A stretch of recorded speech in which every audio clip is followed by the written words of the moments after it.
नमस्कार विद्यार्थी मित्रांनो, विदर्भ आयएस अकॅडमीच्या यूट्यूब चॅनलवरती तुमचं सर्वांचं स्वागत. आणि आजचा जो टॉपिक आहे तो तुम्हाला माहीत पडलाच की इस्रायल पॅलेस्टाईन आणि स्पेसिफिकली इस्रायल हमास जे युद्ध चालू आहे तर त्या युद्धावरती आपण चर्चा करणार आहोत. हा जो विषय आहे तर तो जास्त न्यूजमध्ये आहे, सगळ्यांनाच माहिती आहे याच्याबद्दल थोडी माहिती. परंतु तरी मी तुम्हाला सांगतो की हा जो व्हिडिओ आहे तो तुम्ही का बरं पाहायला पाहिजे, कारण आपण थोडं हिस्ट्रीमध्ये पण जाणार आहोत. म्हणजे जवळपास कॉम्प्रिहेन्सिव्ह सगळ्याच गोष्टीला टच करण्याचा प्रयत्न करूया तिथे, आणि आपल्या अभ्यास ओरिएंटेड हा आपला टॉपिक असणार आहे. तर बघा, हा जो विषय आहे इस्रायल हमास युद्ध हा जिओपॉलिटिक्सचा टॉपिक आहे.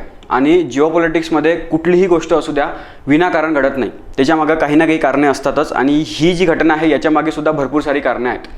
तर ती कारणे आपण समजून घेण्याचा प्रयत्न करू या व्हिडिओमध्ये. त्याचबरोबर आत्ता सध्याची स्थिती काय आहे तर ते सुद्धा थोडीफार जाणून घेऊया. आणि हे इस्रायलसोबत नेहमी का बरं घडते, कारण इस्रायल स्थापन झालं 1948मध्ये, तर तेव्हापासून आतापर्यंत हे सतत चालू आहे. 75 वर्षापासून ही घटना कंटिन्युअसली चालू आहे.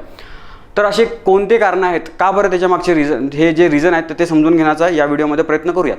आणि त्याचबरोबर पुढे काय होऊ शकते थोडी प्रिडिक्शन पण करून बघू, की अनुमान पण लावून बघू, की जे राजकीय तज्ज्ञ आहेत यांनी काही गोष्टी सांगून ठेवलेल्या आहेत आणि तर्क लावलेला आहेत, तर असं काही घडू शकतात. तर ते सुद्धा थोडं पाहून घेऊ. आणि इस्रायलचा हा जो हे आहेत एक्सपिरियन्स आहेत, ते या एक्सपिरियन्समधून आपल्याला काय शिकता येईल स्पेसिफिकली भारताला, कारण भारताची कंडिशन आणि इस्रायलची कंडिशन जवळजवळ सारखी आहे. आज इस्रायलवरती जी स्थिती आली आहेत ना, ती कधी उद्याला भारतावरती येईल काही सांगता येत नाही. त्याच्यामुळे भारताला याच्यापासून भरपूर काही गोष्टी शिकण्यासारख्या आहेत. तर त्यासुद्धा आपण गोष्टी पाहूयात. ठीक आहे. तर टॉपिकला सुरुवात करण्याआधी तुम्हाला सांगायचं आहे की आपल्या अकॅडमीमध्ये राज्यशास्त्र आणि आंतरराष्ट्रीय संबंध हा वैकल्पिक विषय PSIR आपण म्हणतो त्याला, तर वैकल्पिक विषय ऑनलाईन मोडमध्ये आपल्याला अवेलेबल आहे. सगळा मराठीमध्ये उपलब्ध आहे. नोट्स पण तुम्हाला घरपोच मिळतील. आणि सध्या याची प्राईस 7,000 रुपये आहे. तर ज्याला पाहिजे असेल तर घेऊ शकतात, ऑनलाईन मोडमध्ये आहे. त्याचबरोबर विज्ञान या विषयाचा NCERT कोर्स आपण बनवलेला आहे. चॅप्टर बाय चॅप्टर याच्यामध्ये व्हिडिओ बनवलेले आहेत, वर्ग 6व्यापासून तर 10व्यापर्यंत. आणि त्याचबरोबर नोट्स पण प्रोव्हाइड केलेले आहेत संपूर्ण मराठीमध्ये. ठीक आहे. आणि NCERTमधनं भरपूर सारे प्रश्न जशाच तशी उतरतात, त्यामुळे NCERT अतिशय महत्त्वाचे आहेत. फाउंडेशन बेस जो आहे ना तो करून देतात NCERT. हा तर फक्त विज्ञान विषयाबद्दल मी सांगितलं, परंतु अशाच प्रकारे एक नवीन कोर्स आपण लॉन्च करणार आहोत ज्याचं नाव आहे मिशन प्रारंभ. याच्यामध्ये 5 विषय आहेत, NCERTचे 5 विषय आहेत: इतिहास, भूगोल, राज्यशास्त्र आणि अर्थशास्त्र, आणि त्याचबरोबर आपला सायन्स. तर हे 5ही विषय या कोर्समध्ये तुमचे कव्हर होऊन जाणार. आणि याच्यामध्ये भरपूर सारे टीचर आहेत आणि संपूर्ण मराठीमध्ये हे उपलब्ध आहे. ठीक आहे. तर हा नवीन आपला मिशन प्रारंभ नावाची नवीन बॅच आहे, ऑनलाईन मोडमध्ये उपलब्ध आहे. तर आपण आपल्या टॉपिकला येऊया. तर सर्वात आधी ना, कुठलाही जिओपॉलिटिक्स, आता हा मी सांगितला की हा जिओपॉलिटिक्सचा विषय आहे, हा जिओपॉलिटिक्सचा टॉपिक आहे, इंटरनॅशनल रिलेशनचा हा टॉपिक आहे. तर कुठलीही घटना इंटरनॅशनल पॉलिटिक्समध्ये त्याच्या जिओग्राफीच्या बेसिसवरती होत असते. त्याच्यामुळे आज आपण जे इस्रायल हमास हे जे युद्ध पाहतोय तर या भागामध्ये होताना दिसतंय. तर त्याच्यामुळे या भागाची जी भूगोल आहे तो भूगोल समजून घेणं सर्वात पहिलं आपलं कर्तव्य. तर भूगोल समजून घेणं हे आहे. तर बघा, या भागाला आपण म्हणत असतो मिडल ईस्ट. ठीक आहे, मिडल ईस्ट एशिया. आता हा स्ट्रॅटेजिक लोकेशन आहे, याची अतिशय जास्त महत्त्वाची लोकेशन आहे, जागा आहे. का बरं? कारण या बाजूला आहे साऊथ एशिया, दक्षिण आशिया, या बाजूला आहे आफ्रिका खंड, या बाजूला आहे युरोप खंड, आणि इकडे सेंट्रल एशिया, मध्य एशिया. या सगळ्यांच्या मधामध्ये हा मिडल ईस्ट येतो. एकदम स्ट्रॅटेजिक लोकेशन आहे. ज्यावेळेस भारताला युरोपसोबत व्यापार करायचा असतो तर याच मार्गाने जावं लागतो, आफ्रिकेला सुद्धा याच मार्गाने. तर हे स्ट्रॅटेजिक लोकेशनवरती आहे. त्याचबरोबर या भागामध्ये मोठ्या प्रमाणात तेलाच्या खाणी आहेत. त्यामुळे हा भाग अतिशय जास्त महत्त्वाचा आहे. जेव्हा महासत्ता तयार झाल्यात, जेव्हा डेव्हलप कंट्री महासत्ता सुपर पॉवर तयार झाल्यात, तर प्रत्येकाची इच्छा होती की या भागावरती आपला कंट्रोल असला पाहिजे, प्रत्येकाची. मग मागच्या काही म्हणजे 100 वर्षाआधी ब्रिटन सुपर पॉवर होता, महासत्ता होता, फ्रान्स होता, तर त्यांनी सुद्धा या भागावरती कंट्रोल ठेवण्याचा प्रयत्न केला. आता अमेरिका, त्यानंतर USSR आला, आता चायना आला. प्रत्येकजण जी मोठी सत्ता आहे तर ते या भागावरती आपला प्रभुत्व तयार करण्याचा प्रयत्न करतं. ठीक आहे. तर त्याच्यामुळे हा भाग अतिशय जास्त महत्त्वाचा आहे. आणि जगामध्ये आता तुम्हाला एक जिओपॉलिटिक्सची आणखी एक गोष्ट सांगतो की 2 गट बनलेले आहेत. एक आहे अमेरिकेचा गट आणि त्याचे मित्र राष्ट्र कोणकोणते, तर युरोपमधले राष्ट्र आहेत, फ्रान्स आहेत, अमेरिका, आपलं ब्रिटन आहे, तिकडे ऑस्ट्रेलिया पण आहे, जपान पण आहे. हे त्याचे मित्र राष्ट्र. म्हणजे एका बाजूला अमेरिका आणि दुसऱ्या बाजूला चायना, आणि चायनाचे मित्र कोणकोणते, चायना, त्याचा रशिया एक मित्र, आणि एक इराण हा एक मित्र. असे 3 जण हे एका गटामध्ये आणि हे बाकीचे एका गटामध्ये, असे 2 गट बनलेले आहेत. आणि प्रत्येकजण आपला प्रभुत्व इथं तयार करण्याचा प्रयत्न करतोय. एका बाजूला हा गट चायनावाला गट, एका बाजूला अमेरिकेवाला गट. येतं लक्षात. आणि यांच्याच दोघांच्या भांडणामुळे इथे इन्स्टॅबिलिटी तयार होते. आणि आज जो इश्यू आपण पाहतोय ना, तो हा सुद्धा याच्या मागे हेच दोन कारण आहेत. एक अमेरिका आणि दुसरा चायना, आणि चायनाचा मित्र रशिया. ठीक आहे. तर वन बाय वन हे जे कोड आहेत ते उलगडण्याचा प्रयत्न करूया आपण.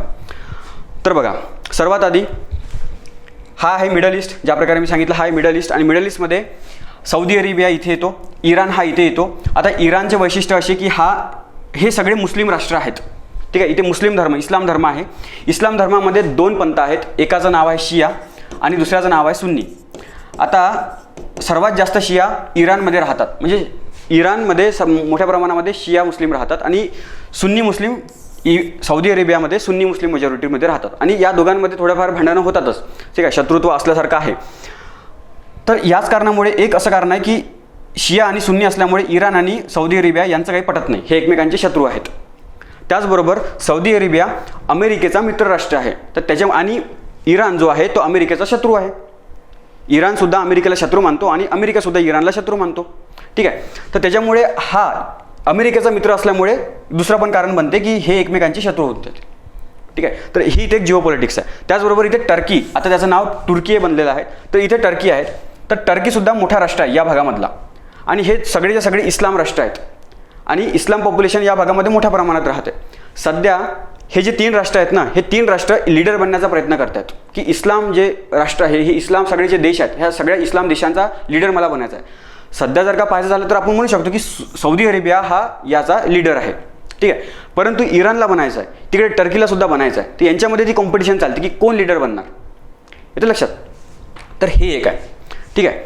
याच याच्यामध्ये इथे छोटासा एक राष्ट्र आहे ज्याचं नाव आहे इस्रायल, ज्याच्यावरती आज आपलं पूर्ण डिस्कशन होणार आहे. हा इस्रायल आत्ता 1948मध्ये बनलेला आहे. ठीक आहे. आत्ता हा बनलेला आहे. सगळीकडे आजूबाजूला चारही दिशेने मुस्लिम राष्ट्र आहेत. फक्त हा एकमेव राष्ट्र आहे जिथे ज्युडाइझम, यहुदी धर्म म्हणतो आपण मराठी किंवा हिंदीमध्ये, तर यहुदी धर्म इथे वेगळा आहे. आणि इकडे ख्रिश्चन आपलं पूर्ण इस्लाम धर्म आहे. आणि ख्रिश्चन धर्म इकडे युरोपमध्ये येतो. ठीक आहे. तर याच्यामध्ये भरपूर काही गोष्टी आहेत. जिओ पॉलिटिकल पण अँगल आहे, त्याचनंतर स्ट्रॅटेजिक लोकेशनचं पण आहेच, इकॉनॉमिक याच्यामध्ये रिजन पण आहे, त्याचबरोबर धार्मिक रिजन पण आहे हा संघर्ष होण्यामागचा. ठीक आहे. आता थोडं इस्रायलबद्दल. आता मी सांगितलं की या भागाला छोटासा भाग हा जो आहे इथे इस्रायल नावाचा देश आहे. तर इस्रायलला थोडं इस्रायलचा भूगोल समजून घेऊ. तर हा इस्रायल, आता इस्रायलमध्ये हा जो रंगीत भाग जो दिसतो ना, इथे इस्रायल लोक राहतात ज्यांचा धर्म आहे ज्यूइश धर्माचे आहेत ते, ज्याला आपण यहुदी पण म्हणतो. यांची काही लोकसंख्या जास्त नाही आहे. यांची लोकसंख्या 1 करोडच्या जवळपास असते, जास्तीत जास्त 1 करोड. ठीक आहे. आणि हे जे दिसते ना तुम्हाला इथे वेस्ट बँकमध्ये पॅलेस्टाईन लोक राहतात आणि पॅलेस्टाईन हे धर्माचे इस्लाम आहेत. ठीक आहे.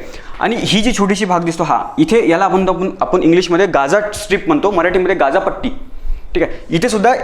इथे सुद्धा आपले पॅलेस्टाईन लोक राहतात. ठीक आहे. छोटीशीच पट्टी आहे ही, एकदम छोटासा भाग आहे. 20 लाख लोक राहतात इथे. म्हणजे एक प्रकारे ते स्लम एरिया बनलेला आहे. ठीक आहे. झोपडपट्टीवाला आहे डेव्हलपमेंट तिथे, परंतु मोठ्या प्रमाणामध्ये एकदम जास्त डेन्सिटी आहे तिथली. ठीक आहे. लोकांना सोयीसुविधा चांगल्या प्रकारे उपलब्ध नाही मिळत इथे, कारण लोकसंख्याच तेवढी आहे. ठीक आहे. तर या 2 भागामध्ये, इस्रायलच्या या 2 भागामध्ये याला आपण म्हणतो वेस्ट बँक आणि इथे गाझापट्टी, इथे पॅलेस्टाईन लोक राहतात जे धर्माने इस्लाम आहेत. आता इथला जो रिजन आहे, हा जो रिजन आहे तो पॅलेस्टाईन लिबरेशन आर्मी नावाची संघटना कंट्रोल करते. आणि हा जो भाग आहे हा हमास नावाचा एक आतंकवादी संघटना आहे. हमास नावाची आतंकवादी संघटना आहे. ही संघटना या भागाला कंट्रोल करते.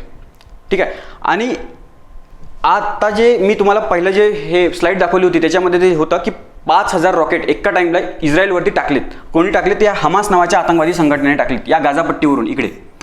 ठीक आहे. 5000 एका टाईमला. तर यांना शस्त्र येतात कुठून? हे जे हमास नावाची जी आतंकवादी संघटना आहे कुठून येतात त्यांना शस्त्र? तर इकडे युरोप, आपलं इराण आहे. या मोठ्या मॅपमध्ये बघा तुम्ही, हा जो आहे इथे इस्रायल आहे. ठीक आहे. इथे इस्रायल, इथे गाझापट्टी आहे आणि इथे हमास नावाची आतंकवादी संघटना आहे हमास. त्याचप्रकारे हा जो इस्रायल आहे ना त्याच्यावरती एक छोटासा असा देश आहे इथे. आणि या देशामध्ये हिजबुल्ला नावाची आतंकवादी संघटना आहे. ह्या 2 आतंकवादी संघटना आहेत, दोन्हीमध्ये पॅलेस्टाईन लोकच आहेत. ठीक आहे. तर या दोघांना इथे शस्त्र प्रोव्हाइड करण्याचं काम इराण करतो आणि इकडनं या भागांना, ठीक आहे, समुद्री मार्गाने ही जी आतंकवादी संघटना आहे याला शस्त्र करण्याचं काम आपला इराण करत असतो. ठीक आहे, इकडनं लँडमार्गने, जमिनीच्या मार्गाने आणि इकडे आपल्या समुद्राच्या मार्गाने. तर यांना शस्त्र प्रोव्हाइड कोण करते? इराण करतो. बरं, त्याचबरोबर सौदी अरेबिया पण तर मुस्लिम कंट्री आहे, त्याचबरोबर टर्की पण मुस्लिम कंट्री आहे. हे दोन सुद्धा सपोर्ट करतात हमास आणि हिजबुल्ला या दोन आतंकवादी संघटनांना, परंतु डायरेक्टली करत नाही. आता इराणचं डायरेक्ट शत्रुत्व आहे अमेरिकेसोबत, त्याच्यामुळे त्याला काही भीती नाही आहे. परंतु सौदी अरेबियाची चांगली मैत्री आहे ना, त्याच्यामुळे हा मदत करतो, फायनान्शियल मदत करतो, पैसा प्रोव्हाइड करतो ब्लॅक मार्केटनुसार, परंतु डोळ्यासमोर नाही, डोळ्याच्या आड लपून छपून. त्याचप्रकारे टर्कीसुद्धा, आता टर्की नाटोचा भाग आहे, नाटोचा, त्याच्यामुळे हा डायरेक्टली सपोर्ट करू शकत नाही. या कारणामुळे हा सुद्धा लपूनच सपोर्ट करतो. येतं लक्षात? तर अशा प्रकारचे ते हमास आहेत. तर आता जे आहे, आज जे आपण पाहतोय, तर इथे हमास नावाचा आतंकवादी संघटना आहे आणि हे इस्रायल, तर इस्रायलचं यांच्यासोबतच युद्ध चालू आहे. आणि इकडे हिजबुल्ला नावाचं आहे, हे सुद्धा इकडे आक्रमण करतायत. ठीक आहे, ते इथे मी तुम्हाला लिहून ठेवलेलं आहे तसं, की गाझापट्टीमध्ये हमास ही आतंकवादी संघटना आहे, वेस्ट बँकमध्ये पॅलेस्टाईन लिबरेशन आर्मी हे कंट्रोल करते, आणि लेबनॉनमध्ये आणखी एक आतंकवादी संघटना आहे ज्याचं नाव आहे हिजबुल्ला. आणि हे सुद्धा ह्या दोघांना पैसा आणि शस्त्र प्रोव्हाइड करण्याचं काम इराण करतो. ठीक आहे, इराण करत असतो. त्याच्यामुळे आत्ता जे हे युद्ध चालू आहे, तर ते इस्रायल पॅलेस्टाईन युद्ध नाही आहे, तर इस्रायल हमास युद्ध असं आपण म्हणू शकतो. हा बेस्ट शब्द आहे याच्यासाठी, कारण पॅलेस्टाईन लोक तर विनाकारण मरत आहे याच्यामध्ये. पॅलेस्टाईन लोकांना कधीच हे जे ते गाझापट्टीमध्ये जे लोक राहतात ना पॅलेस्टाईन लोक, आणि ते कंट्रोल कोणाचं आहे, तर हमास नावाच्या आतंकवादी संघटनेचा आहे. परंतु तिथल्या लोकांना तिथले लोक ते हमासला ॲक्सेप्ट पण करत नाही. ते जास्तीत जास्त 17% लोक म्हणतात की हो ठीक आहे, हमास जो आहे तो आमचा लीडर आहे, परंतु बाकी उरलेले सगळेजण ते नाहीच म्हणतात. ते म्हणतात की आपल्या इस्रायलसोबत आपण बसायला पाहिजे आणि 2 स्टेट सोल्युशन करायला पाहिजे. किती दिवसपर्यंत हे भांडण करत राहणार आपण? लोकांची हानी होत आहेत, लोकांचे जीव जात आहेत, आर्थिक नुकसान होत आहेत मोठ्या प्रमाणात, मग कशाला? परंतु हे जे हमास नावाची आतंकवादी संघटना आहे, ते यांना सपोर्ट मिळतो, यांना पैसा मिळतो, त्याच्यामुळे ते काही शांत राहत नाही. येतं लक्षात? तर त्याच्यामुळे याचा जे नाव आहे, ते याचं नाव इस्रायल पॅलेस्टाईन युद्ध नसून इस्रायल हमास युद्ध किंवा इस्रायल वर्सेस दहशतवाद असं आपण म्हणू शकतो. ठीक आहे. हां, आता सध्याची कंडिशन अशी आहे की वर्तमान स्थिती अशी आहे की आपला जो हमास आतंकवादी संघटना आहे, तर यांनी अल अस्का स्टॉर्म या मिशन अंतर्गत 5000 रॉकेट एका टाइमला इस्रायलवरती टाकले. परंतु सुदैवाने इस्रायलजवळ आयरन डोम नावाची एक सिस्टीम आहे. हे मिसाईल डिफेन्स सिस्टीम आहे. म्हणजे वरतून इकडनं जर का एखादी मिसाईल येत असेल शहरावरती, एखाद्या इस्रायलच्या शहरावरती, तर इथनं ऑटोमॅटिक अँटी मिसाईल लॉन्च होते आणि इथले हवेतल्या हवेत हे जी मिसाईल आहे, हे जी रॉकेट आहे, त्याला उद्ध्वस्त करून ठेवते. ते यांनी काय केलं, एकाच टाईमला 5000 रॉकेट इस्रायलवरती टाकलेत. हे बघा इथे. परंतु इथे मिसाईल डिफेन्स सिस्टीम असल्यामुळे जवळपास 96% रॉकेट जे आहेत ना, हे हवेतल्या हवेत डिस्ट्रॉय करून टाकलेत इस्रायलच्या डिफेन्स सिस्टीमने, आयरन डोम सिस्टीमने. परंतु 4% जे रॉकेट आहेत ते शेवटी घरांवरती पडलेच. आणि 4% रॉकेट म्हणजे पण भरपूर मोठ्या प्रमाणात, 5000ची 4% म्हणजे भरपूर होऊन जातात ते. तर या कारणामुळे तिथे मोठ्या प्रमाणामध्ये जीव पण गेलेत लोकांचे, हजारांनी लोक मरण पावलेत. आत्ता सध्याची कंडिशन, त्याच्यामुळे साहजिक आहे इस्रायलवरती जर का कोणी हमला करत असेल तर साहजिक आहे तो परतवार पण करणार. तर याच कारणामुळे गाझापट्टीवरती पण इस्रायलने परतवार केला आणि या युद्धामुळे भरपूर लोक मरण पावले. इस्रायलमध्ये हजारो लोक मरण पावले, पॅलेस्टाईन लोक 2500च्या जवळपास पॅलेस्टाईन लोक मरण पण पावलेत. आणि आणखी तो आकडा कितीपर्यंत जाणार काही कोणाला माहीत नाही. ठीक आहे, तरी सध्याची कंडिशन आहे.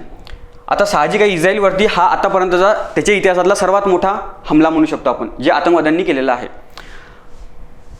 आता ही जी गाझापट्टी मी तुम्हाला सांगितली, तर गाझापट्टीला आणखी मोठ्या चित्रामध्ये तुम्हाला सांगतो की ही आहे छोटीशी ती गाझापट्टी. इथे 60 लाख पॅलेस्टाईन लोक राहतात आणि त्याचबरोबर यांना कंट्रोल करणारं कोण, तर हमास नावाची आतंकवादी संघटना. तर यांनीच इकडे रॉकेट टाकलेत, 5000 रॉकेट टाकलेत. ठीक आहे, आणि या युद्धाला तोंड फुटलं. त्याचबरोबर इथे या दोघांमध्ये जे बॉर्डर आहे ना, या बॉर्डरला मोठ्या प्रमाणात तटबंदी आहेत, हे तारांचं कुंपण आहेत, CCTV कॅमेरे आहेत, सर्व्हेलन्स आहेत. हे आतमध्ये हे मेटल प्लेट आहेत, एक प्रकारे भिंत बनलेली आहे, जेणेकरून होल करून कोणी इस्रायलमध्ये नाही येणार, खालून होल करून येणार नाही. यासाठी म्हणून एवढं मोठ्या प्रमाणात प्रोटेक्शन आहे. याला सुद्धा बुलडोझरने तोडण्यात आलं आणि मोठ्या प्रमाणामध्ये ह्या हमास आतंकवादी इस्रायलमध्ये घुसलेत आणि हा जो एरिया आहे तो सुद्धा कंट्रोल केला. इथले जे इस्रायल लोक इथे राहत होते तर त्यांना किडनॅप केलं. ठीक आहे, तर साहजिक आहे परतवार तर होणारच होता. इस्रायलने अनाऊन्स केलं की हा जो भाग आहे इथला साऊथवाला जो भाग आहे गाझापट्टीचा, हा लवकरात लवकर 24 तासामध्ये खाली करा आणि इथे आम्ही आता बॉम्ब टाकणार आहोत. तर इथले जे पॅलेस्टाईन साधे लोक आहेत, सामान्य लोक आहेत, तर त्यांनी साऊथमध्ये जा, निघून जा तुम्ही. आम्हाला युद्ध तुमच्यासोबत नाही करायचं आहे, आम्हाला युद्ध या गाझा हे हमास ज्या आतंकवादी संघटना आहेत त्यांच्यासोबत करायचं आहे, ठीक आहे. आणि हे फुल अँड फायनल सेटलमेंट असणार, शेवटचं युद्ध असणार, असं हे पण म्हणतात, इस्रायल पण म्हणतात आणि तिकडचे हमासवाले पण म्हणतात, ठीक आहे. तर आत्ता सध्याची अशी कंडिशन आहे. पहिला जो प्लॅन ऑफ ॲक्शन जो होता त्यांचा, कोर्स ऑफ ॲक्शन आपला इस्रायलचा, तर त्यांनी काय केलं, इथे जे अन्न त्याचबरोबर पाणी आणि इलेक्ट्रिसिटी सगळीच्या सगळी इस्रायलमधून इकडे जाते, गाझापट्टीमध्ये जाते. तर सर्वात पहिलं काम तर यांनी हेच केलं की हे सगळं अन्न, पाणी आणि इलेक्ट्रिसिटी सगळी बंद करून टाकली. त्यानंतर रॉकेटने इथे हमला केलेत, भरपूर सारे इथे रॉकेटने हमले केलेत आणि मोठ्या प्रमाणामध्ये इथे जीव पण गेलेत लोकांचे, ठीक आहे. इथे जे सगळ्या काही बिल्डिंग होत्या सगळ्या उद्ध्वस्त झाल्या. आणि आत्ता सध्याच्या कंडिशनमध्ये इथे सगळे रणगाडे जे आहेत, जे हे जे आहेत आपले टँक, ठीक आहे, मिसाईल टँक, ह्या सगळे इथे ठेवलेले आहेत आणि आता आतमध्ये घुसण्याचा प्रयत्न चालू आहे. परंतु इंटरनॅशनल प्रेशर आहे. स्वतः अमेरिका म्हणतो की तुम्ही तुमची जमीन जी आहे ती कव्हर केली ना, आता आतमध्ये जाऊ नका. तुम्ही आतमध्ये जर का गेलेत तर मग प्रॉब्लेम येणार. ज्या प्रकारे रशिया युक्रेनच्या आतमध्ये गेला होता, 1.5 वर्ष झाली, अजूनपर्यंत निर्णय आला नाही कुठलाही पण की काय होणार समोर काय नाही. असं जर म्हणतात की रशिया युक्रेनवर 10 वर्ष चालणार आणखी, तर अशाच प्रकारचं युद्ध इथे पण चालू होऊ शकते. लॉंग टर्म युद्ध हे चालू होऊ शकते. त्याच्यामुळे अमेरिका असं म्हणतो की तुम्ही इथे आहे तर इथेच राहा, आतमध्ये जाऊ नका, आता मग आणखी जास्त प्रॉब्लेम होणार, ठीक आहे. तर आत्ता सध्याची कंडिशन अशी आहे, ठीक आहे.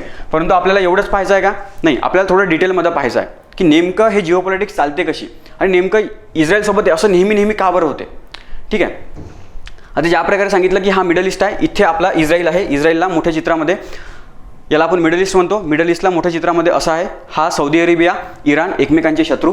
आणि इकडे टर्की आहे, आता नाव त्याचं बदलून तुर्की झालेला आहे.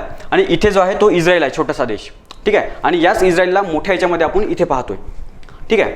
आता बघा थोडं इतिहासामध्ये जाऊया की इस्रायलसोबत असं नेहमी का बरं घडते आणि आतंकवादी संघटना तयार होण्यामागचं कारण काय आहे, ठीक आहे. तर इस्रायलचं असं आहे की 2000 वर्षापूर्वी इस्रायल लोक इथे राहत होते, या भागामध्ये राहत होते. जेरुसलेम हा त्यांचा धार्मिक स्थळ आहे, म्हणजे इथूनच या धर्माचा उदय झाला असं म्हणतात.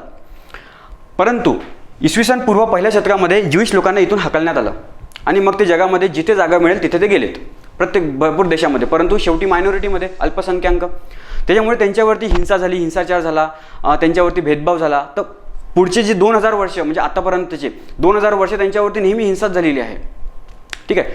स्वतः जीसस क्राइस्ट 1ल्या शतकामध्ये, आपल्याला माहिती आहे की 1ल्या शतकामध्ये ख्रिश्चन धर्माला सुरुवात झाली आणि सुरुवात करणारे कोण, तर येशू ख्रिस्त. तर स्वतः येशू ख्रिस्त हे जीसस होते, स्वतः येशू ख्रिस्त हे ज्यूइश होते, ठीक आहे, ज्यूइश धर्माचे होते. परंतु यांनी जगाला एक नवीन विचार दिलेत आणि लोकांनी एक नवीन धर्म तयार केला त्यांच्या नावावरती, ठीक आहे. त्याच्यामुळे आपण म्हणतो की ख्रिश्चन धर्म जो आहे तर तो जुडाइझमपासूनच तयार झालेला आहे, यहुदी धर्मापासूनच तयार झालेला आहे. आणि त्याच्यानंतर 600-700 वर्षानंतर मोहम्मद पैगंबर यांनी नवीन धर्म चालू केला, इस्लाम धर्म. म्हणून असं म्हणतो आपण की हे जुडाइझम, ख्रिश्चन आणि इस्लाम हे जे धर्म आहेत ते एकाच माळेतले मणी आहे. ज्या प्रकारे भारतामध्ये हिंदू धर्म सर्वात जुना आहे आणि हिंदू धर्मापासूनच बौद्ध धर्म निघाला, जैन धर्म तयार झाला, शीख धर्म तयार झाला, म्हणजे हे जे 4 धर्म आहेत हे एकाच माळेतले मणी आहे. त्याचप्रकारे हे जे 3 धर्म आहेत हे सुद्धा एकाच माळेतले मणी आहे, ठीक आहे. परंतु पुढचे जे 2 वर्ष जे होते त्यांचे जे ज्यूइश लोक होते, तर थोडं जेरुसलेमबद्दल तुम्हाला सांगतो की जेरुसलेम हा सर्वात खूप महत्त्वाची जागा आहे. हे एक शहर आहे. इस्रायल तो काय म्हणतो, इस्रायल म्हणतो की ही आमची राजधानी आहे, परंतु मान्यता सगळे देश देत नाही. खरी राजधानी इथली तेल अवीव ही इस्रायलची राजधानी आहे, आपण सुद्धा तेल अवीवच मानतो. तर जेरुसलेममध्ये 3ही धर्माचे एक महत्त्वाचे स्थान आहे. सर्वात पहिले तर जुडाइझम, यहुदी धर्म, इथूनच सुरुवात झाली असं आपण म्हणतो. तर त्याच्यामुळे साहजिक आहे आपल्या इस्रायल लोकांसाठी हा जी जागा आहे ती अतिशय जास्त पवित्र आहे. त्यानंतर ख्रिश्चन धर्मामध्ये जे येशू ख्रिस्त होते तर इथेच झालेलं आहेत. त्यांना खिळ्याला ठोकलेलं होतं, खिळ्याने ठोकलेलं होतं, ते इथे याच जागी झालेलं आहे ते सगळं, ठीक आहे. ख्रिश्चन लोकांसाठी सुद्धा, ख्रिश्चन धर्मातल्या लोकांसाठी सुद्धा ही जागा अतिशय जास्त पवित्र आहे.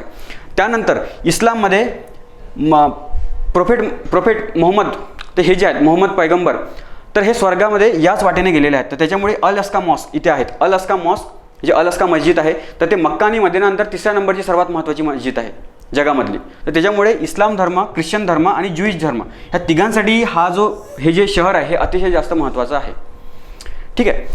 आता येऊ आपण आपल्या इस्रायल लोकांवरती, ज्यूइश लोकांवरती. तर ज्यूइश लोकांचं घरच 2000 वर्षाआधी उजळून गेलं होतं. ते वेगवेगळ्या जिथे जागा मिळाली तिथे ते राहिलेत.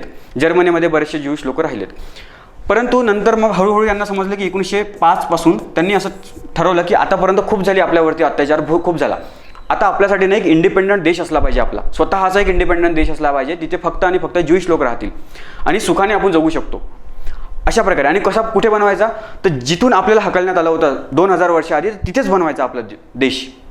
ते 1905 पासून मग यांनी काय केलं, इथे अरब लोक राहायचेत ना, इथे आता इस्लाम लोक राहायचे, तर यांचे जे गरीब शेतकरी होते इथे, ते यांच्याकडून ना पैसे देऊन इथली जागा विकत घेतली, यांच्या शेती विकत घेतली आणि हळूहळू, आणि यांच्याजवळ भरपूर पैसा होता ज्यूइश लोकांकडे, कारण हे व्यवसाय काय व्यापार करायचे ते.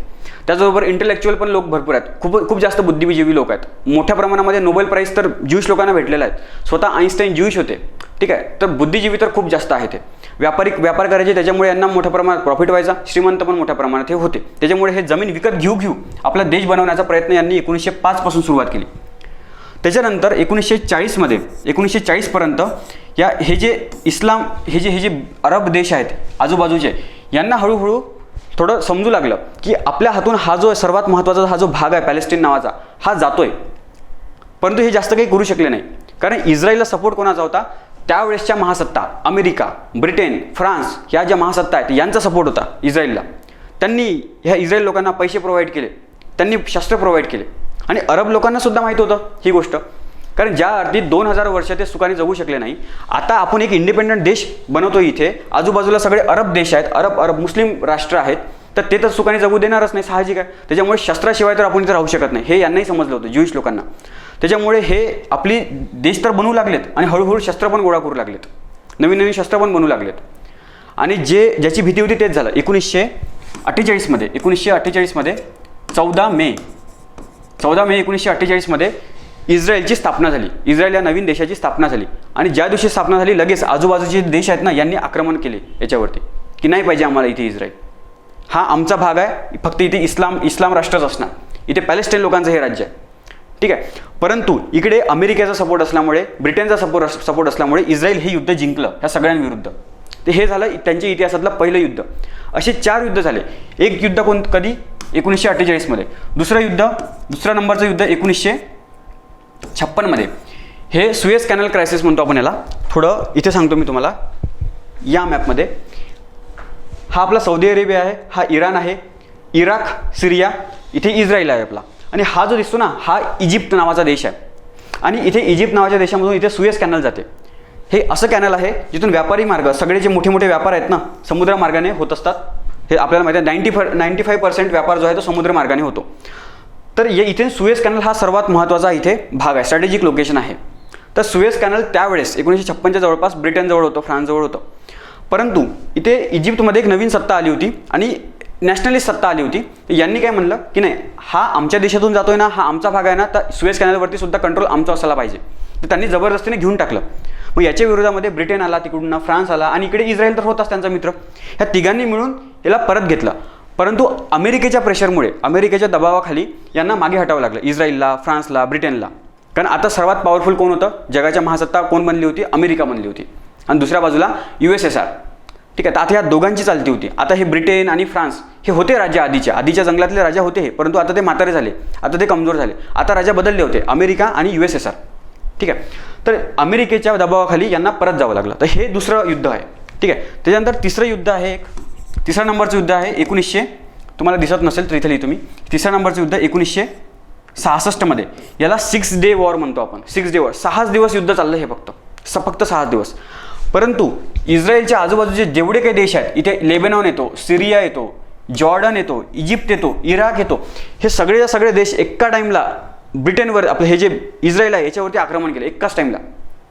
परंतु इस्रायल एवढा पॉवरफुल आहे की एवढे जरी एका टाईमला जरी आक्रमण केले ना, तरीसुद्धा यांनी हरवलं, इस्रायलने हरवलं या 6 लोकांना, 5-6 देशांना. पहिल्याच दिवशी, या युद्धाच्या पहिल्याच दिवशी इस्रायल एअरफोर्सने यांची जी काही एअरपोर्ट होती, हे सगळे पहिल्याच दिवशी उद्ध्वस्त करून टाकलेत, म्हणजे लंगडेच करून टाकले यांना पहिल्याच दिवशी. आणि पुढच्या 5 दिवसामध्ये यांचा सुद्धा एरिया घेतला होता, भरपूर सारा यांचाच एरिया घेतला होता. हा पूर्ण सिनाई पेनिन्सुला, याला आपण सिनाई पेनिन्सुला म्हणतो, हा सुद्धा घेतला होता. परंतु 6 दिवसानंतर मग थोडं सेटलमेंट करून यांचा भाग त्यांना वापस परत करून दिला. तर हे झालं तिसऱ्या नंबरचं युद्ध. अशाच प्रकारे आणखी एक 4थ्या नंबरचं युद्ध झालं होतं 1973 मध्ये. याला आपण योम किपूर वॉर म्हणतो. लिहितो इथे मी तुम्हाला, योम किपूर वॉर हे युद्ध. ज्या प्रकारे हिंदू धर्मामध्ये दिवाळी हा सर्वात महत्त्वाचा सण आहे, त्याचप्रकारे यहुदी धर्मामध्ये योम किपूर हा अतिशय जास्त महत्त्वाचा सण आहे, सर्वात मेन सण आहे. या दिवशी लोक सुट्टीवरती होते, साजरा करत होते आपल्या घरी. आणि याच दिवशी इकडे सिरिया जो आहे ना, सिरिया इकडे आक्रमण करतो. ठीक आहे, रॉकेट आक्रमण करतो. आता यांच्याजवळ सिरियाजवळ ना, आता साहजिक आहे, आता तुम्हाला जिओपॉलिटिक्स सांगतो. ज्या प्रकारे मी सांगितले की जगामध्ये 2 गट बनलेले आहेत. एका बाजूला अमेरिकेचा गट आणि त्याची मित्र राष्ट्र युरोपवाले, आणि दुसऱ्या बाजूला चायनाचा गट आणि त्याचा मित्र कोण, रशिया आणि इराण. तर सिरियाला सुद्धा मदत करणारा रशिया पण आहे, चायना पण आहे, सगळेजण मदत करतात. Specifically Russia. तर 1973ची जी गोष्ट सांगतोय मी, तर त्यावेळेस USSR नावाचा, रशियाच्या जागी USSR होता. ठीक आहे, रशियाच्या जागी USSR हे राष्ट्र होते. तर यांना मिसाईल एकदम त्यावेळेसची ॲडव्हान्स मिसाईल दिली होती, सरफेस टू एअर मिसाईल. तर या मिसाईलचा वापर करून यांनी काय केलं, इस्रायलवरती हे गोलन हाईट, इथे गोलन टेकड्या आहेत, या टेकड्यांच्या क्रॉस केलं आणि ह्या मैदानी प्रदेशामध्ये आले. आता याच्या विरोधात तर साहजिक आहे, इस्रायलनं पण परतवार तर करणारच. तर यांनी जे विमानं पाठवले, ते विमानांना सुद्धा इथल्या जी मिसाईल होती USSRने दिलेले सरफेस टू एअर मिसाईल, तर त्या मिसाईलने यांची सगळीच्या सगळी विमानंसुद्धा उद्ध्वस्त करून ठेवली. परंतु योगायोगाने आत्ता हे इस्रायलजवळ अणुबॉम्ब आलेले होते. फ्रान्सच्या मदतीने इस्रायलने अणुबॉम्ब पण बनवले होते 1973च्या जवळपासमध्ये. त्याच्यामुळे आता यांनी ठरवलं होतं की आता जर का आपल्याला गुडघे टेकण्याची जर का पाळी आली, तर शेवटचा उपाय म्हणून अणुबॉम्ब टाकून द्यायचे सिरियावरती. झालं फुल अँड फायनल सेटल. परंतु सुदैवाने हे काही झालं नाही, कारण मधातच युद्ध थांबून गेलं, सेटलमेंट झालं. नाहीतर यांच्याकडे हे बटणीवरती हात होताच यांचा, सगळे रेडी होते अणुबॉम्ब. जर का आपण खस्तं जर का आपलं म्हणजे आपण जर का हरायला जर का लागलो, तर इथे आता अणुबॉम्ब सोडून द्यायचे, बस शेवटचा उपाय म्हणून. परंतु सुदैवाने ते राहिलं. तर अशा प्रकारे हे 4 युद्ध इस्रायल विरुद्ध झाली इथे. ठीक आहे, पुढच्या काही वर्षातच 25 वर्षामध्ये 4 युद्ध झाले. याच्यामधनं इस्रायलला पण समजलं की आपल्याला स्ट्रॉंग बनावंच लागणार आहे, आणि आजूबाजूच्या देशांना पण समजलं की इस्रायलला सहजासहजी हरवणं शक्य नाही आहे, डायरेक्टली हरवणं शक्य नाही आहे युद्ध करून. का बरं? कारण एक तर स्वतः इस्रायल खूप जास्त पॉवरफुल आहे, आणि त्यातल्या त्यात इस्रायलला सपोर्ट आहेत, अमेरिकेचा सपोर्ट आहे, ब्रिटनचा सपोर्ट आहे, पूर्ण युरोपचा सपोर्ट आहे. त्याच्यामुळे इस्रायलला हरवणं कठीण आहे. मग काय, तर मग आतंकवादी संघटनांचं पालनपोषण करायचं आणि हळूहळू यांना मारण्याचा प्रयत्न करायचा. म्हणून इथे गाझापट्टीमध्ये हमास नावाची आतंकवादी संघटना मोठी करायला सुरुवात झाली. इकडे लेबेनॉनमध्ये हिजबुल्ला नावाची आतंकवादी संघटना. आणि यांना पैसे कोण प्रोव्हाइड करते, तर इथलेच इस्लाम देश कोणकोणते, लपून छपून हा सौदी अरेबिया पण करतो. इराणचा सर्वात मोठा सपोर्टर आहे. इराण शस्त्र पण डायरेक्टली प्रोव्हाइड करतो. इराण न भेद कोणाला, कारण स्वतः इराण म्हणतो ना की अमेरिका माझा शत्रू आहे म्हणून. ठीक आहे, अमेरिकेचा मित्र कोण आहे, इथे इस्रायल आहे. त्याच्यामुळे साहजिक आहे, इराणचा शत्रू अमेरिका आहे, तर मग इस्रायल पण आपोआप बनून जाणार. ठीक आहे, तर अशा प्रकारे इराण पण सपोर्ट करतो, आणि इकडे टर्की सुद्धा सपोर्ट करतो. इराक, सिरिया हे तर सपोर्ट करणारच आहे, कारण शेवटी हे सगळे मुस्लिम राष्ट्र आहेत. आणि पॅलेस्टाईन लोक मरत आहेत इथे, साहजिक आहे. तर हे आमचे लोक आहेत असे हे म्हणतात की हे मुस्लिम लोकांची इथे हिंसा होत आहे, मुस्लिम लोकांवरती हिंसाचार होत आहे, त्यांच्यावरती अन्याय होते. तर त्या अन्यायाविरुद्ध आम्ही या आतंकवादी संघटनांना सपोर्ट करतो, असा त्यांचा तर्क. ठीक आहे, आय होप आता तुम्हाला ही इतिहास समजला असणार. आणि इथून पुढे मग आपल्याला युद्ध कमी आणि आतंकवादी हमले जे आहेत तर त्यांच्या घटना जास्त दिसतात. कारण 1900 हे थोडी मी मिटवून टाकतो. 1976मध्ये इस्रायलचं प्लेन हायजॅक केलं. त्यामध्ये इस्रायलचे 92 इस्रायली लोक होते. ते यांना हायजॅक केलं, यांना किडनॅप केलं, आणि म्हणलं की आम्ही तुमचे हे जे 92 इस्रायली लोक आहेत हे परत करतो, याच्या बदल्यामध्ये तुम्ही आमचे 50 का कितीतरी लोक हे जे आतंकवादी इथे आपलं तुरुंगामध्ये ठेवलेले आहेत इस्रायलने, तर ते आमचे आतंकवादी परत करून टाका आम्हाला. ठीक आहे, अशा प्रकारची बार्गेनिंग करत होते. परंतु सुदैवाने जी हमास नावाची इथली जी संघटना आहे, सिक्युरिट एजन्सी, तर यांनी ह्या 92 लोकांना परत घेतलं, म्हणजे परत सुरक्षितपणे आपल्या देशामध्ये आणलं, आणि यांना सुद्धा सोडलं नाही. म्हणजे एक यश होतं चांगल्या प्रकारे. त्याचप्रकारे 1972मध्ये जर्मनीच्या मुनिक शहरामध्ये ऑलिम्पिक भरली होती, समर ऑलिम्पिक भरली होती.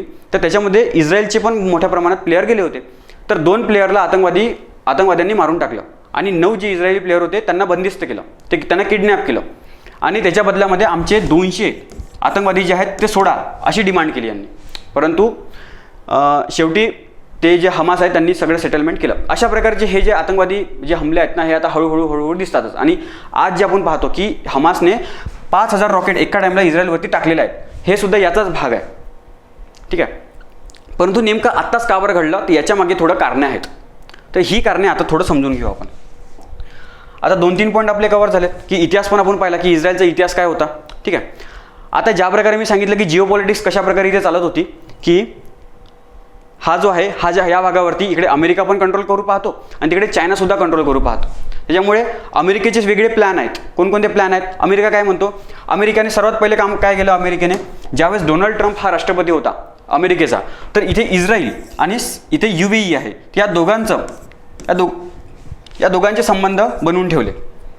अब्राहम अकॉर्ड म्हणतो आपण त्याला 2020 मध्ये. आता यांचे दोघांचे संबंध चांगले जुळले. ठीक आहे. त्याच्यानंतर आत्ता याच वर्षी काही महिन्या आधीची गोष्ट आहे की सौदी अरेबियासोबत डिफेन्स पॅक्ट पण साईन करण्याची प्लॅनिंग पण झाली होती अमेरिकेसोबत. अशा प्रकारचा डिफेन्स पॅक्ट म्हणजे काय, तर सौदी अरेबियाने मान्यता दिली की ठीक आहे, इस्रायल जे करेल पॅलेस्टाईन लोकांसोबत आम्हाला काही घेणं देणं नाही आहे, फक्त त्या बदल्यामध्ये अमेरिकेने आमची मदत करायला पाहिजे. जर का उद्या जाऊन सौदी अरेबियावरती एखादी देश जर का आक्रमण करत असेल, हमला जर का करत असेल, तर मग अशा वेळेमध्ये अमेरिका आमच्या मदतीसाठी यायला पाहिजे. तर अशा प्रकारचा जो डिफेन्स पॅक्ट होता, म्हणजे सौदी अरेबियावरती जर का हमला होत असेल तर याचा अर्थ अमेरिकेवरती हमला होत आहे, अशा प्रकारचा जो डिफेन्स पॅक्ट होता. तर हा डिफेन्स पॅक्ट साईन व्हायच्या आधीच हा जो इश्यू आहे ना इस्रायल हमासवाला, तर तो सुरू झाला. तर याच्यामागे जिओपॉलिटिक्स तेच होतं. त्याच्यामागे कारणच हे होतं की हा जो पॅक्ट आहे हा बनायला नको पाहिजे, की याच्यामध्ये नुकसान कोणाला होणार होतं, इराणला होणार होतं, तिकडे चायनाला होणार होतं. याच कारणामुळे यांनी जे आहेत ह्या हमासला इकडे शस्त्र प्रोव्हाइड केले आणि हमला करण्याचं ऑर्डर पण दिलेत. ठीक आहे. तर हे एक कारण आहे. हे दुसरं कारण आहे. त्याच्यानंतर हे बघा, हे अब्राहम अकॉर्डबद्दलचा हा न्यूज आहे आणि हे आत्ताची सौदी अरेबिया अजूनपर्यंत साईन व्हायची आहे हा डिफेन्स पॅक्ट. ठीक आहे. त्याच्यानंतर मोठी जिओपॉलिटिकल घटना कोणती झाली की आपल्याला क्वाड हा एक संघटना माहिती आहे की इकडे पॅसिफिक ओशनमध्ये एक आहे इंडिया. आता ही जी क्वाड आहे, क्वाड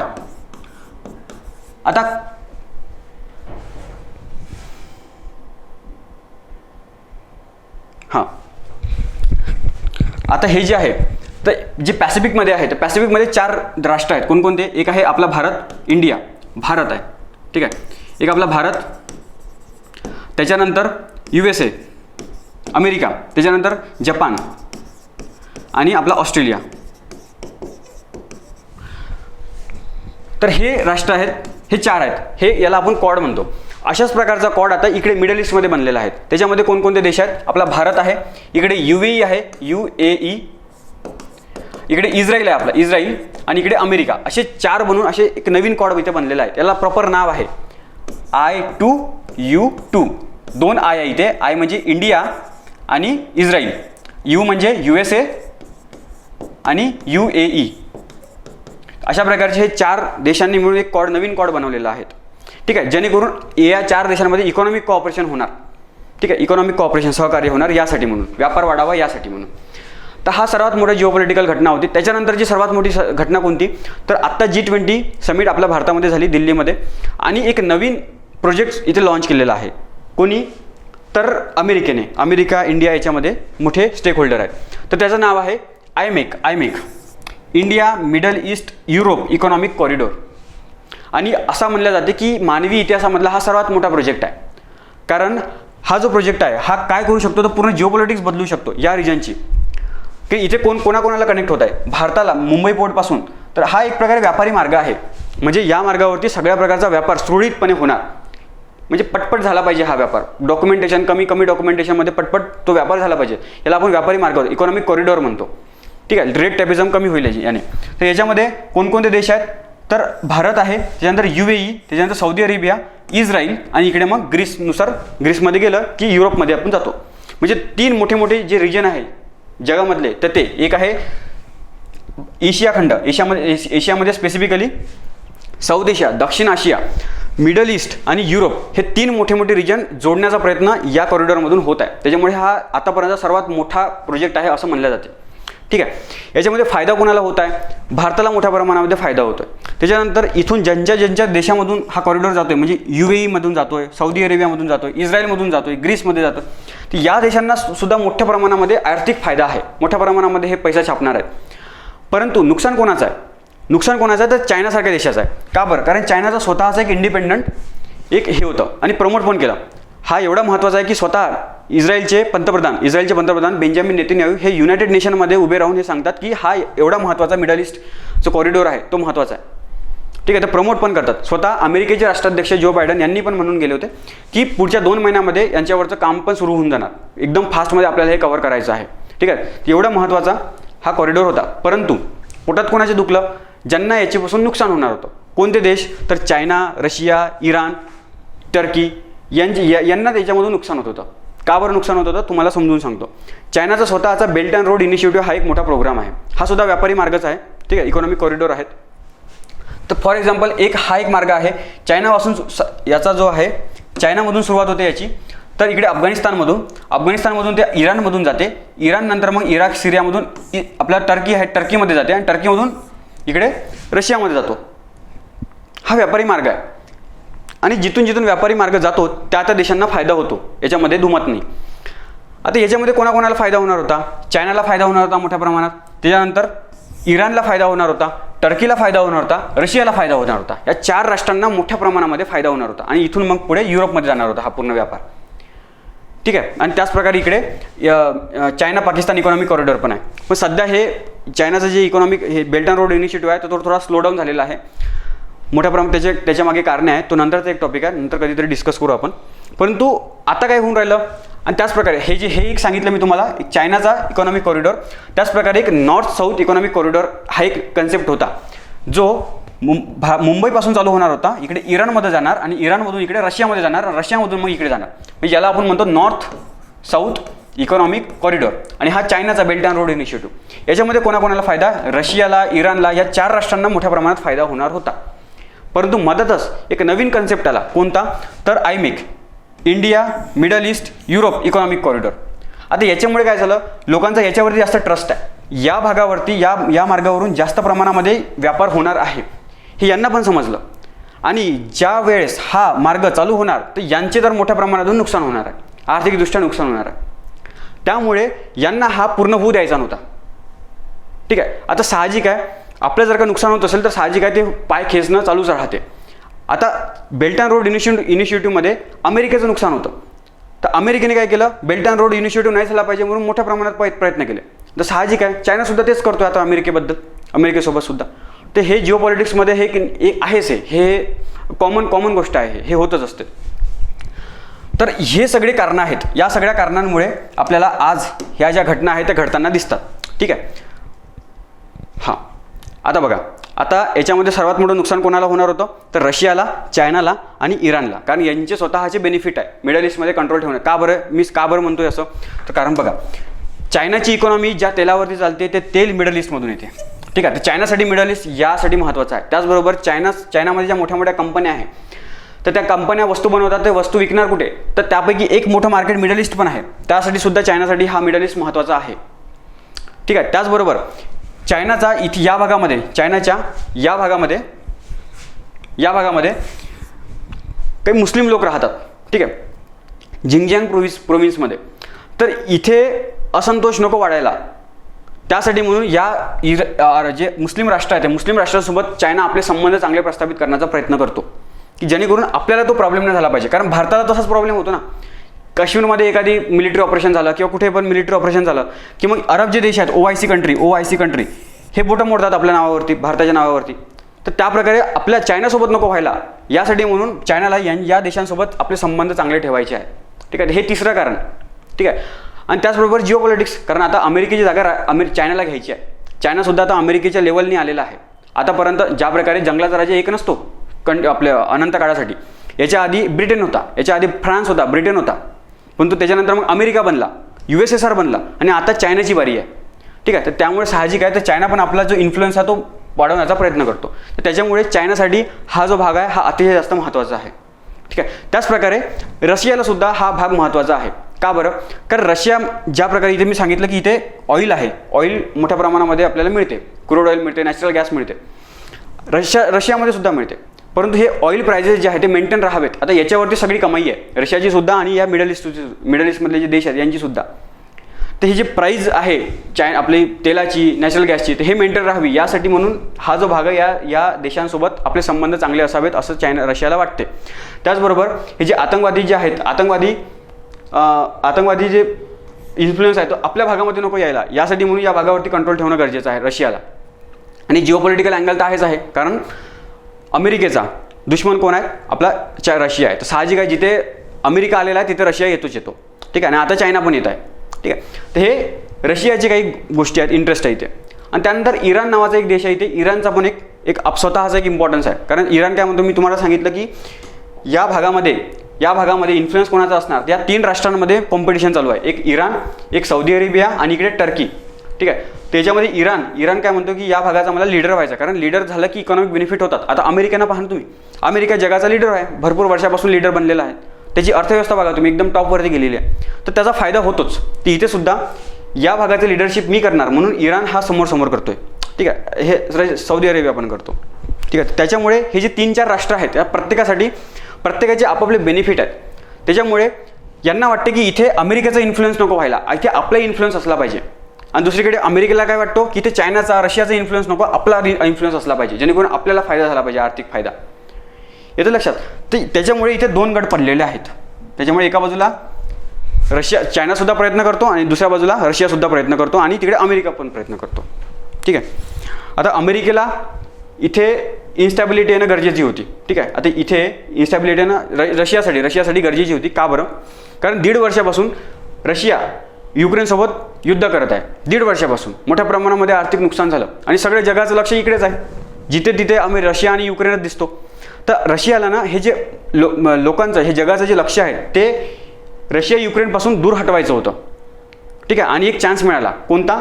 तर इस्राईल पॅलेस्टाईन हा जो इश्यू आहे, इस्राईल पॅलेस्टाईनवाला इश्यू, तर तिथे हे लक्ष डायव्हर्ट केलं रशियाने सक्सेसफुली. तर याच्यामध्ये रशियाचा फायदा झाला. ठीक आहे. त्याच्यानंतर आता हे जे रशिया युक्रेन वॉर आहे, आतापर्यंत भरपूर लोक मरण पावले. 5 लाखच्या जवळपास तिकडे जे रशिया आणि युक्रेन मधले सैन्य आणि सिव्हिलियन मरण पावलेले आहेत. मोठ्या प्रमाणामध्ये मनुष्यहानी झालेली आहे. त्याचप्रकारे आज जिओपॉलिटिक्समध्ये आणखी एक 3री घटना घडताना दिसते आपल्याला, ते म्हणजे अझरबैजान आणि अर्मेनिया.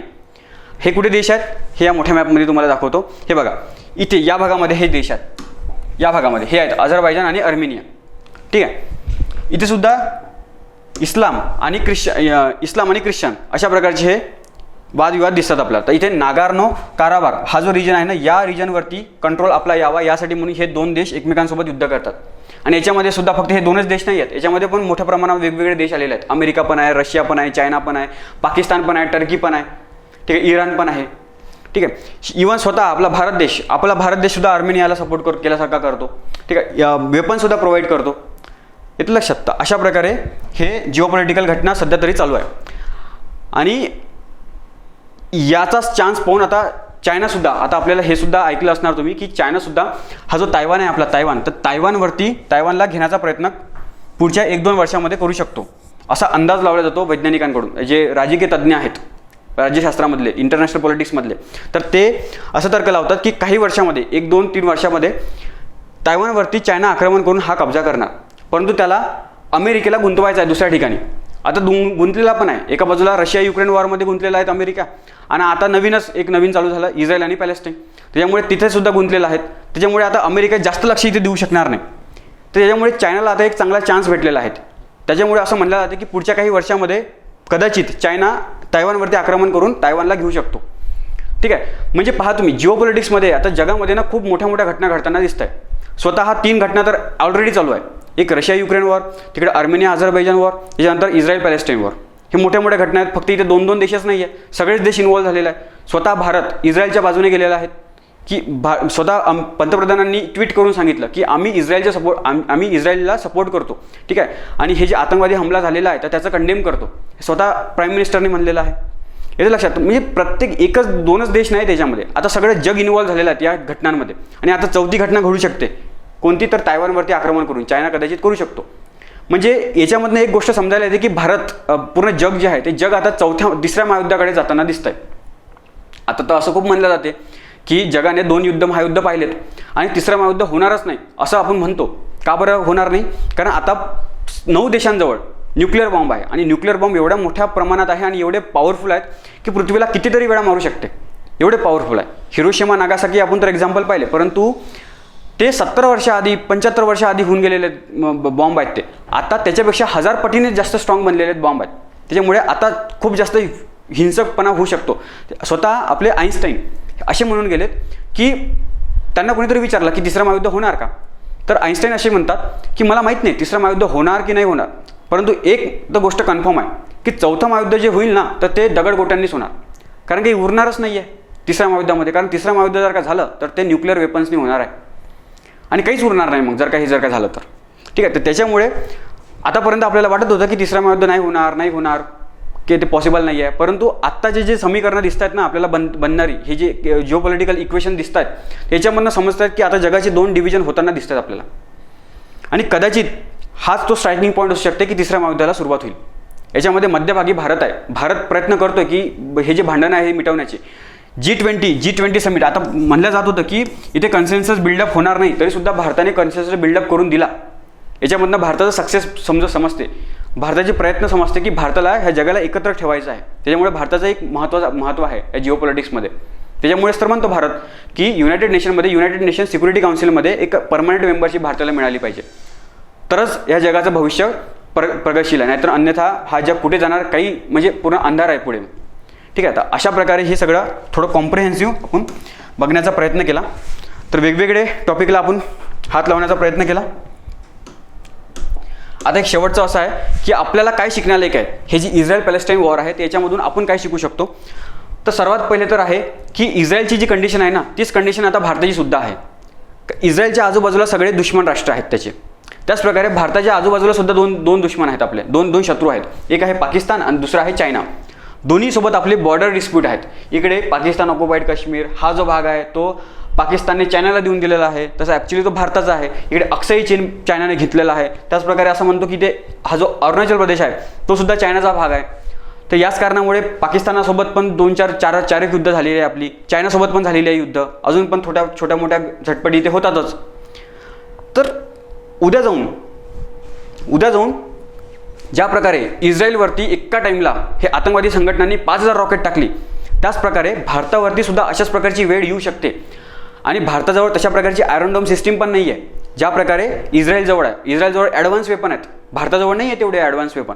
त्याच्यामुळे भारताला याच्याकडून भरपूर काही गोष्टी शिकण्यालायक आहेत की आपल्याला ॲडव्हान्स डिफेन्स सिस्टीम बनवावी लागेल, ॲडव्हान्स वेपन आपल्याजवळ असायला पाहिजेत. कारण आपल्या आजूबाजूला दोन मोठे राष्ट्र आहेत आणि दोघांकडेही न्यूक्लिअर वेपन्स आहेत. पाकिस्तानकडे पण आहेत आणि इकडे चायनाकडे पण आहेत. त्यामुळे आपल्याला डोळे मिटून चालता येणार नाही, कारण उद्या जाऊन भारत जो आहे तो आणखी मोठा होणार आहे इकॉनॉमिकदृष्ट्या. आता 2030पर्यंत तर तिसरी म्हणजे एकदम मोठी अर्थव्यवस्था बनणार आणि 50पर्यंत 60पर्यंत दुसऱ्या नंबरची बनणार. म्हणजे चायना आणि भारत हे 2 महासत्ता असणार आहे पुढच्या काळामध्ये. तर साहजिक आहे चायना भारताला मोठा होऊ देणार नाही. त्याच्यामुळे मधामध्ये असंतोष निर्माण करण्याचं काम हे करतीलच, पाकिस्तानसुद्धा करतीलच. त्याच्यामुळे आपल्याला सावध होणं गरजेचं आहे आणि भरपूर काही गोष्टी इस्रायलकडून आपण शिकू शकतो की कशा प्रकारे आपल्याला आतंकवाद्यांना कंट्रोल करायचं आहे, कशा प्रकारे हे जे प्रॉब्लेम आहे ते सॉल्व्ह करायचे आहेत. ठीक आहे, हां, तर अशा प्रकारे आपण कॉम्प्रिहेन्सिव्ह थोडं डिस्कशन केलं. आय होप तुम्हाला आवडले असणार. ठीक आहे, तर इथे आपला हा क्लास इथे संपतो. ठीक आहे, धन्यवाद.